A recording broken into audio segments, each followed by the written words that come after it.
공부를 통해 결단력을 길러봅시다. 결단을 내리는 연습을 하기에 공부는 더없이 좋은 수련장입니다. 첫째, 진정한 결단을 내리는 겁니다. 성적이 오르면 좋을 텐데 같은 바람은 진정한 결단이 아닙니다. 틀림없이 A+를 받아내겠어처럼 단호한 목소리를 내야 합니다. 둘째, 구체적인 행동을 하기 전에 결단을 내린 그 자리를 떠나지 맙시다. 실천은 알매 완성이라 했습니다. 행동이 없는 결단은 아무것도 아니죠. 셋째, 결단을 자주 내려야 합니다. 마음은 근육과 같아서요, 쓰면 쓸수록 강해집니다. 작은 결단을 자주 하는 것은 틈 날 때마다 하는 팔굽혀펴기와 같습니다. 우리도 모르는 사이에 근육이 단단해질 거예요. 넷째, 결단으로부터 배우는 겁니다. 실패할 수도 있습니다. 무리였을지도 모르죠. 뭐 어떻습니까? 아이들이 넘어지면서 크듯이 우리도 실패하면서 배웁니다. 깨달은 점을 적용해서 새롭게 결단하면 됩니다. 어차피 삶은 결단으로 이루어져 있습니다. 만약 여러분이 오늘 하루를 흐지부지 그냥 보냈더라도 여러분은 아무런 결단도 하지 않은 것이 아닙니다. 여러분은 오늘은 공부하지 않기로 혹은 오늘은 그럭저럭 시간을 낭비하기로 결단하고 실천한 것입니다. 어차피 결단은 피할 수 없습니다. 그렇다면 여러분의 인생에 도움이 되는 결단을 내려야 하지 않을까요? 365공 비타민 결단력을 기르는 4가지 방법의 한 대목으로 시작합니다.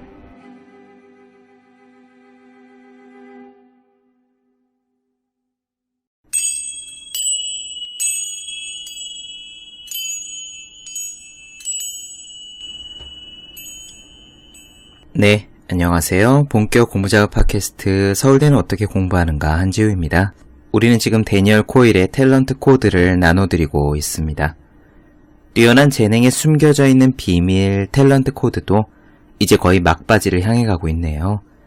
지금까지 크게 2가지 덩어리를 이야기했습니다. 첫째, 심층 연습, 그리고 둘째, 점화입니다. 심층 연습이 쌓여야 실력이 오른다. 그런데 이 심층 연습을 하도록 만드는 것은 점화다. 오늘부터는요, 그 점화를 일으키는 존재, 그리고 탤런트 코드의 3번째 요소에 대해 이야기할 겁니다. 바로 마스터 코치입니다. 영화에 보면 그런 사람들이 나옵니다. 복싱 영화나 야구 영화처럼 스포츠 영화를 한번 생각해 보시죠.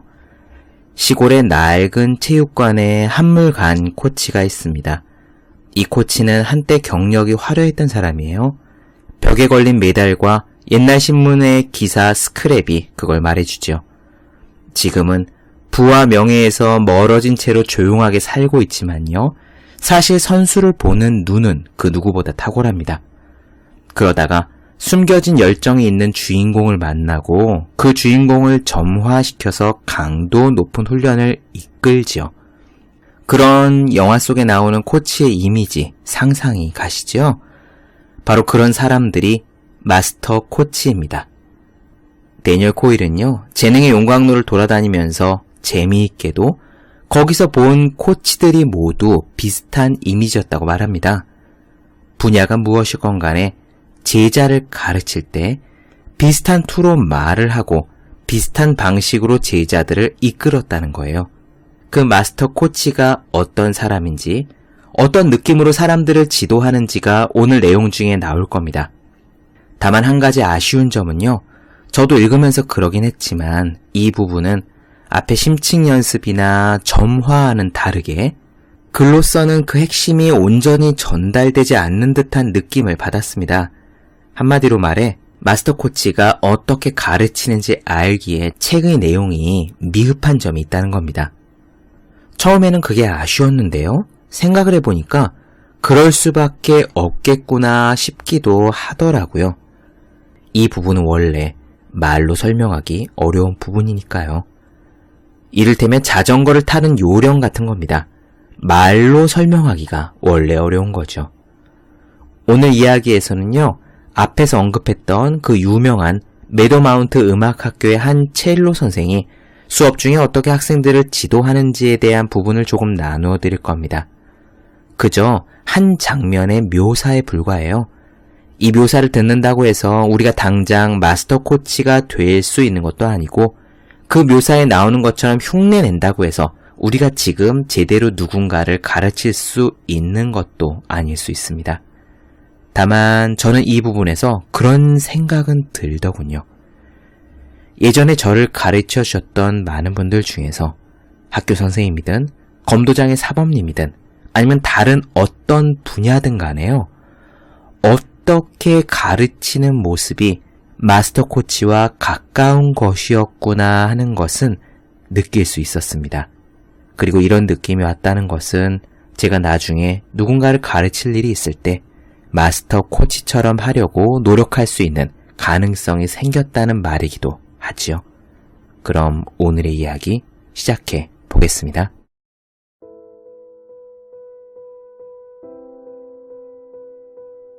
20세기 초 미국의 은행 강도는 실력이 신통치 못했다. 텍사스의 뉴턴 형제 같은 유명한 은행 강도들은 단순하고 늘 똑같은 계획대로 했다. 다시 말해 털 은행을 고르고 밤이 으슥해질 때까지 기다린 다음에 다이너마이트를 터뜨려 금고 문을 열었다. 한동안은 이런 단순한 방법이 잘 먹혔다. 그런데 1920년대 초가 되자 은행들이 알람 시스템과 콘크리트로 보강한 폭발 방지 금고를 도입하면서 강도들을 따돌리기 시작했다. 뉴턴 형제 같은 갱단은 곤란해졌다. 은행 당국은 이제 완전한 안전의 시대가 개막했다고 생각했다. 그러나 그런 시대의 막은 열리지 않았다. 은행 강도의 실력이 향상되었기 때문이다. 새로운 강도들은 대낮에 일을 벌였고 때로는 경찰조차 감탄할 정도의 프로 정신을 발휘해서 철저한 시간 계획에 따라 작업을 했다. 마치 갑자기 뛰어난 종으로 은행 강도들이 진화한 것 같았다. 그리고 마침내 1922년 12월 19일 덴버 시내에서 그들의 엄청난 능력이 입증된 일이 일어났다. 한 갱단이 정확히 90초 만에 연방조폐청에서 20만 달러를 빼간 것이다. 이렇게 엄청난 수준의 진화의 계기를 찾으려면 덴버 갱단의 리더였던 허먼 램이라는 사람의 이야기를 하지 않을 수가 없다. 램은 현대 은행 강도 기술의 창시자이자 스승이었다. 1880년 무렵 독일에서 태어난 램은 프러시아 군대의 장교가 된다. 전해지는 바에 따르면 그는 카드게임을 하다가 속임수를 썼다는 이유로 군대에서 쫓겨난 뒤에 미국으로 옮겨와 사람들의 지갑을 쓱 하거나 때로는 은행을 털어서 강도 인생에서 어느 정도 성공하게 되었다고 한다. 그러다가 1917년 램은 어느 감옥에서 2년 정도 복역을 하던 중에 새로운 은행 강도 시스템을 고안했다. 아무 기술이 없던 이 분야에 그저 다이너마이트 폭탄을 터뜨려 은행 벽을 뚫고 들어가 돈을 훔쳐내곤 했던 이 분야에 군대의 시스템을 적용한 것이다. 그는 은행 강도에게 중요한 것은 총이나 배짱이 아니라는 독특한 깨달음을 얻었다. 진짜 중요한 것은 기술이었다. 모든 은행 강도 계획에는 몇 주일 정도에는 예비 작업이 필요했다. 램은 은행을 답사해서 세밀한 지도를 작성하고 때로는 기자인 척하면서 은행 내부의 운영 상태를 탐문하는 등 일명 케이스 기법을 선구적으로 도입한 사람이다.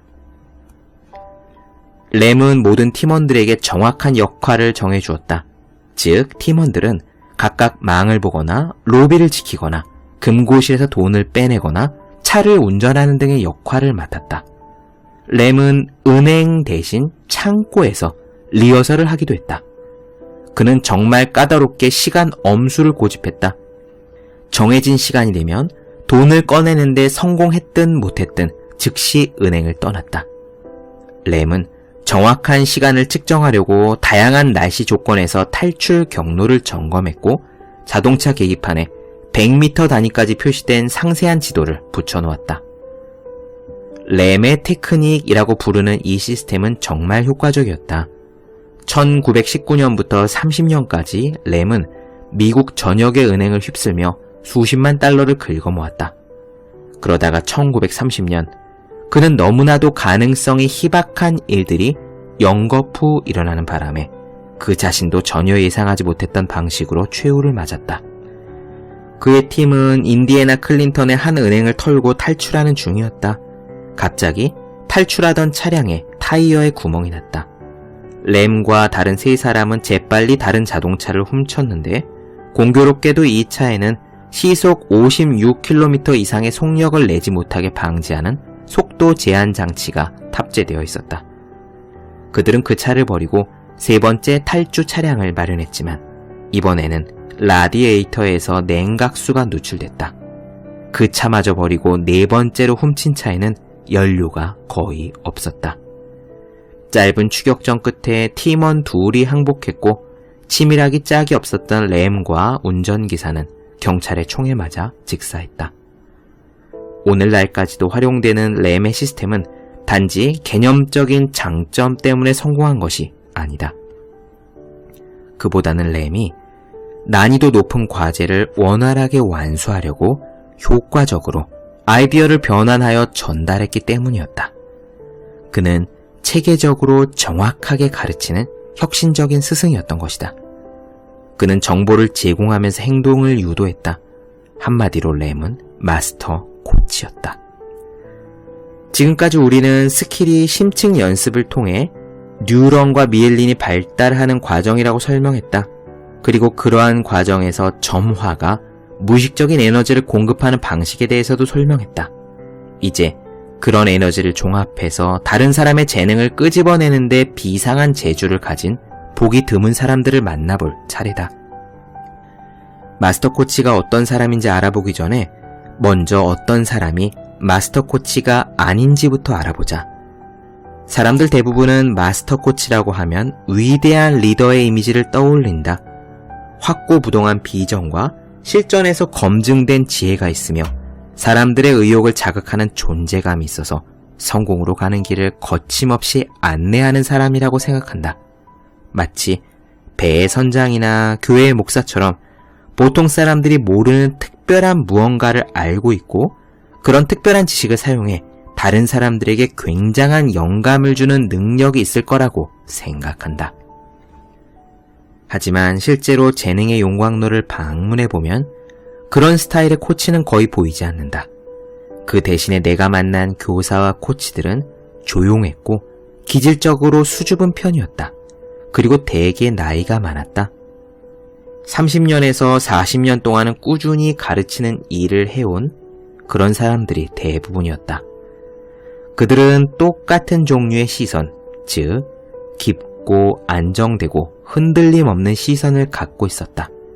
자기 말을 하기보다는 남의 말을 훨씬 더 많이 들어주었고 의미 없이 격려하거나 고무하는 말에는 알레르기 증상을 보였다.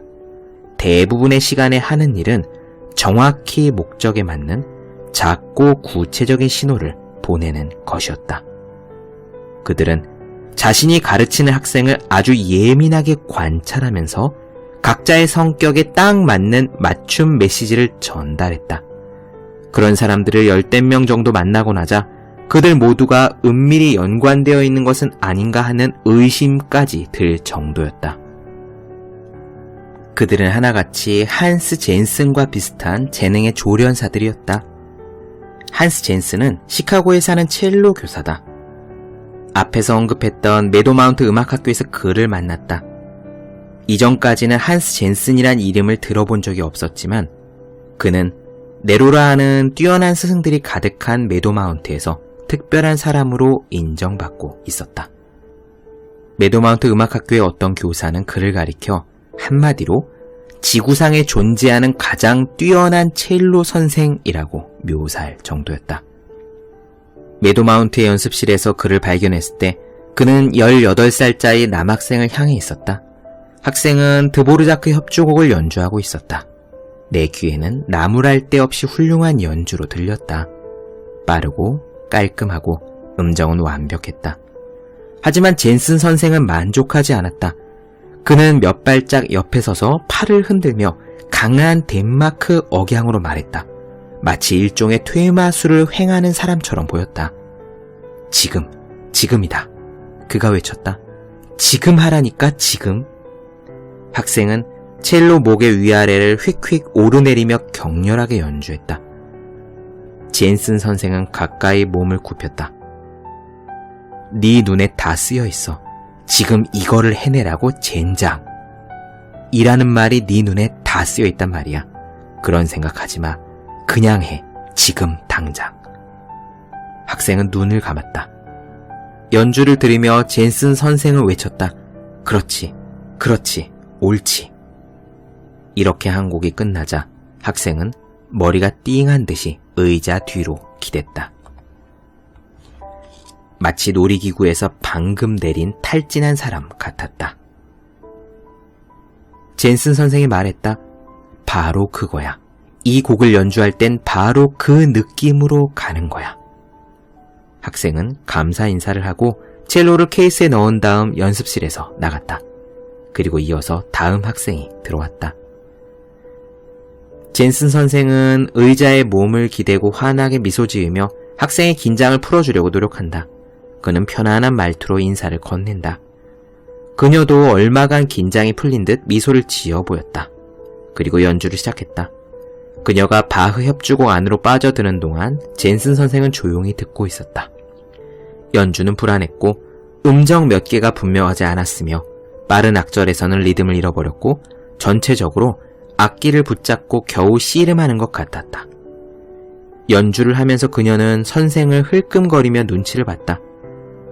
젠슨 선생이 조금 전에 그랬던 것처럼 팔을 흔들거나 소리를 지르길 기다리는 것 같았다. 그러나 그는 꼼짝도 하지 않았다. 30초쯤 더 연주가 이어진 다음에 젠슨 선생은 부드럽게 학생의 활을 잡고 연주를 멈추게 했다. 그리고는 국가 기밀을 속삭이는 듯이 몸을 앞으로 굽혀 말했다. 가라앉혀서 해야지. 그녀가 어리둥절한 표정으로 물었다.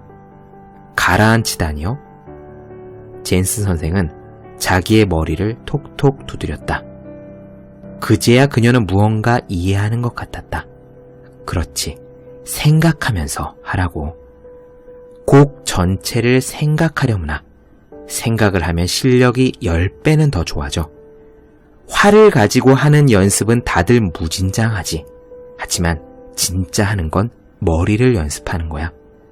생각을 하면서 해야 한단다. 그는 자기의 머리를 가리켰다. 학생은 활을 내려놓고 눈을 감았다. 그리고 선생이 말한 대로 협주곡의 악절을 머릿속으로 상상했다. 그녀가 얼마 후 눈을 뜨자 젠슨 선생이 말했다. 마지막 악절을 상상하면서 비브라토를 사용했지. 그렇지? 그녀의 입이 딱 벌어졌다. 어떻게 하셨어요? 젠슨 선생은 미소를 지었다.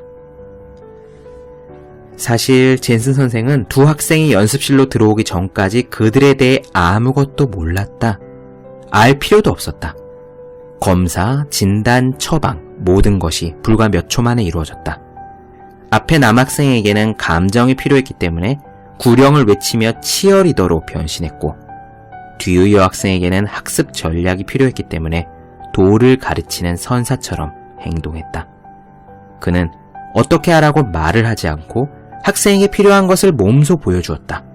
몸짓과 어조와 시선과 리듬으로 목표를 전달했다. 젠슨 선생의 레슨이 끝난 후에 나는 두 학생을 어떻게 생각하느냐고 물었다. 어느 쪽이 더 재능이 있는지, 어느 쪽이 더 가능성이 큰지 물었다.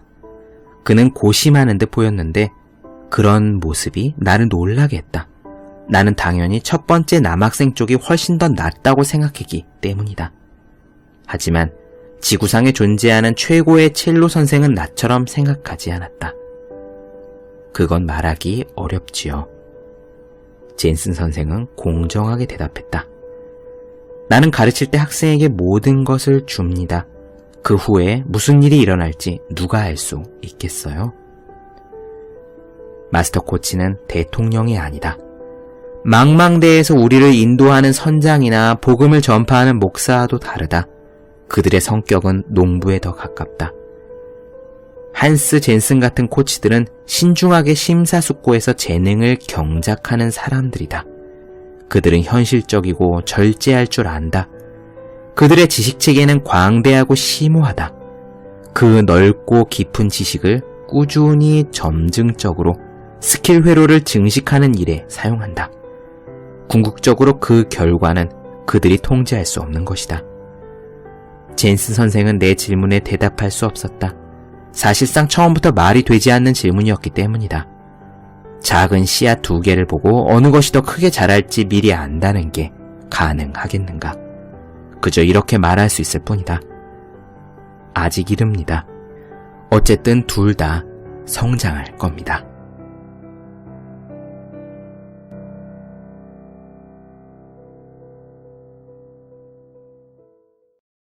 네, 본격 공부자극 팟캐스트 서울대는 어떻게 공부하는가? 데니얼 코일의 탤런트 코드, 마스터 코치에 대한 부분 나눠드렸습니다. 더 많은 이야기가 궁금하신 분들, 질문사항 있으신 분들은 제 네이버 블로그 생의 즐거운 편지, 다음 카카오 브런치 한재회 브런치, 인스타그램에서 해시태그 서울대는 어떻게 공부하는가? 또 유튜브에서 서울대는 어떻게 공부하는가 검색해 주시면 좋겠습니다. 그리고 매일매일 공부하시는 분들, 여러분 주변에 지금 매일매일 공부하고 계시는 그분들을 위해서 하루 한 페이지씩 읽고 공부할 의지를 북돋는 책, 보기만 해도 공부하고 싶어지는 365 공부 비타민 선물해 주시면 좋겠습니다. 오늘 여기까지 할게요. 저는 다음 시간에 뵙겠습니다. 여러분 모두 열심히 공부하십시오. 저도 열심히 하겠습니다.